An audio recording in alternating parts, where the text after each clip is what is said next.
வணக்கம். ஊர் ஊர் என்கின்ற சொல்லாடலானது மக்கள் வாழுகின்ற இடத்தின் பெயரை குறிப்பதாகும். ஊர் என்பது உலக வரலாற்று ஆய்வாளர்களுக்கு இன்றியமையாத ஒரு பெயராகும்.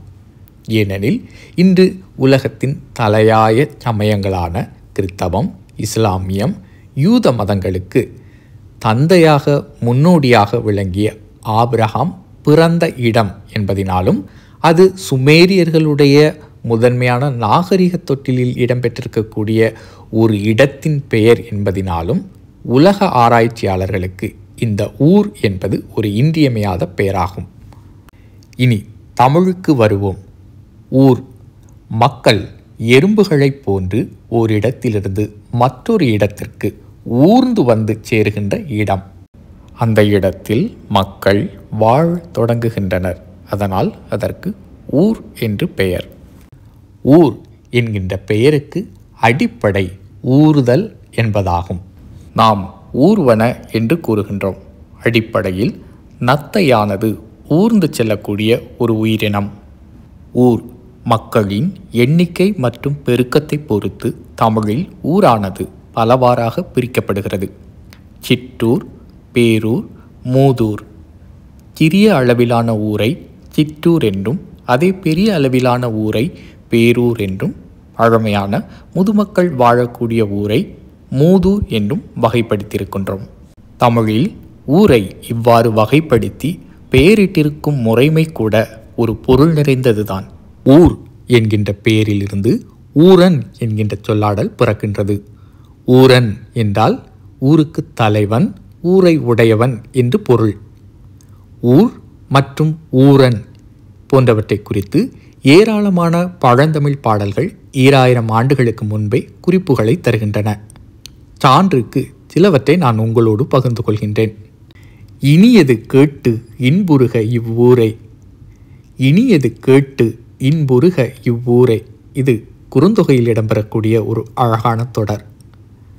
நின் ஊர் நெய்தல் அணையேம் பெரும, நின் ஊர் நெய்தல் அணையேம் பெரும. இதுவும் குறுந்தொகையில். புறநானூற்றில் ஒரு தொடர் நினைவுக்கு வருகிறது. ஊர் சிறு குறுமாக்கள், அதாவது ஊரில் இருக்கக்கூடிய சிறு குழந்தைகள், பிள்ளைகள் என்று இதற்கு பொருள். ஊர் சிறு குறுமாக்கள். எவ்வளவு ஒரு அழகான தொடர். இனி ஊரன் என்பதற்கு ஒரு பாடலை சான்றாக தருகின்றேன். ஒரு மருத நிலம் முழுவதும் வயலால் சூழப்பட்டிருக்கின்றது. அதன் அருகே ஒரு சிறிய குளமானது. அதன் அடுத்து ஒரு மாமரம், மரம் முழுவதும் மாங்கனிகளால் நிறைந்து காணப்படுகின்றது. அதை பறித்து உண்பதற்கு யாரும் இல்லாதபடியினால் மாங்கனிகள் பழுத்து கீழே குளத்தினுள் விழுகின்றதாம். அவ்வாறு விழுகின்ற மாங்கனிகளை அக்குளத்தில் இருக்கின்ற வாழை மீன்கள் வாயால் கவ்வி உண்ணுகின்ற செழிப்புற்ற ஊரனே, அதாவது ஊரை உடையவனே என்று அந்த தொடரானது இடம்பெறுகிறது. கழனி மாத்து விளைந்துகு தீம்பழம் பழன வாழை கதுவும் ஊரன்.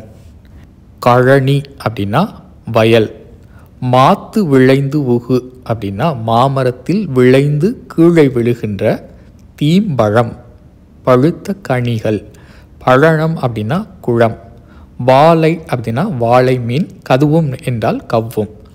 ஊரை உடைய ஊரன் என்று இதற்கு பொருள். ஊர்தல், அதிலிருந்து ஊர், ஊரிலிருந்து ஊரன், அதுபோன்று ஊரணி அல்லது ஊருணி என்ற சொல்லாடலும் பிறக்கின்றது.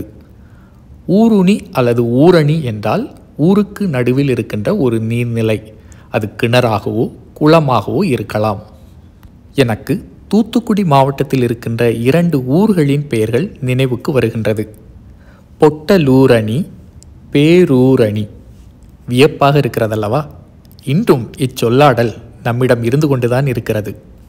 அதே போன்று தமிழ்நாட்டில் மட்டும்தான் இந்த ஊர் என்று முடியக்கூடிய ஊரின் பெயர்கள் மிகுதியாக காண கிடைக்கின்றன. இப்போ எடுத்துக்காட்டுக்கு சில பெயர்களை தருகின்றேன். ஆதிச்சநல்லூர், ஆத்தூர், திருவெண்ணை நல்லூர், திருச்செந்தூர், திருக்கோட்டியூர், திருக்கோவிலூர், நாவலூர், பனையூர், வள்ளியூர், இன்னும் ஏராளமாக இருக்கின்றன. தமிழில் இருப்பது போன்று ஊரில் முடியக்கூடிய சொல்லானது வட இந்தியாவில் வடமொழி சமஸ்கிருதத்தில் பூர் என்று முடியும். எடுத்துக்காட்டாக கான்பூர், சோலாப்பூர், கோல்ஹாப்பூர், நாக்பூர் என்று நிறைய ஊரின் பெயர்கள் உண்டு. அங்கே பூர் என்று முடியும். அந்த சொல்லிலிருந்து புறா என்கின்ற சொல்லாடல் பிறக்கிறது. அதிலிருந்து தான் புறம் என்ற சொல்லாடலை நாம் உள்வாங்கி வைத்திருக்கின்றோம். தமிழ்நாட்டிலும் பூர் என்று முடியக்கூடிய ஒரு சில ஊர்களும் உண்டு. ஆனால் தமிழில் இருக்கக்கூடிய ஊர் என்கின்ற சொல்லாடலில் பிறக்கின்ற பொருள் ஆழம் வடமொழியில் இல்லை என்றுதான் கூற வேண்டும். இதோடு ஒரு கூடுதலான தகவலையும் உங்களோடு பகிர்ந்து கொள்ள விரும்புகின்றேன். 1980களுக்கு முன்பு வரை இன்றைய கர்நாடகா என்று அழைக்கப்படக்கூடிய இந்த மாநிலத்திற்கு மைசூர் என்ற பெயர் வழங்கப்பட்டிருந்திருக்கிறது. பழந்தமிழில் இதனை எருமையூர் என்று அழைத்திருக்கின்றோம். பெண்கள் கண்ணுக்கு மையிடுவது வழக்கம். அந்த மை கருமையாக இருக்கும். அதேபோன்று மை என்றால் கருத்த எருமை மாடு என்ற பொருளும் உண்டு. எருமை நன்னாடு என்றும் எருமையூர் என்றும் வழங்கப்பட்டிருக்கிறது தமிழில். பிற்காலத்தில் இது வடமொழி பெயராக மருவியிருக்கிறது. வடமொழியில் எருமையை மகிஷா என்று கூறுவார்கள். மகிஷாசுரா, மகிஷாபுரா, மகிசுரா, மைசூர் என்று அது மருவியிருக்க வேண்டும். பழந்தமிழில் நாம் இதை மையூர் என்ற பெயராலும் அழைத்திருக்கின்றோம். ஒரு தொடர் இருக்கிறது, மையூர் கிழவன். மை என்றால் எருமையையும் குறிக்கும். இந்த மையூர் மைசூராகவும் மருவியிருக்கலாம் என்றும் ஆய்வாளர்கள் கருதுகின்றார்கள். எருமையூரனை பற்றி ஒரு தொடரும் நினைவுக்கு வருகிறது. நாரரி நரவின் எருமையூரன் என்ற ஒரு தொடரும் இருக்கிறது சான்றாக. ஒரு வியப்பான தகவல். இது ஆய்வுக்கு உரியதுதான். ஊர் என்ற சொல்லானது சுமேரியர்களுக்கு 3000 ஆண்டுகளுக்கு முன்பு உண்டாயிருந்த ஒரு இடத்தின் பெயர் என்றும், அதே போன்று தமிழிலும் ஆழமான பொருளை கொண்டிருக்கின்ற ஒரு பழமையான தமிழ் வேர்ச்சொல் என்பதும் மறுக்க முடியாத உண்மை.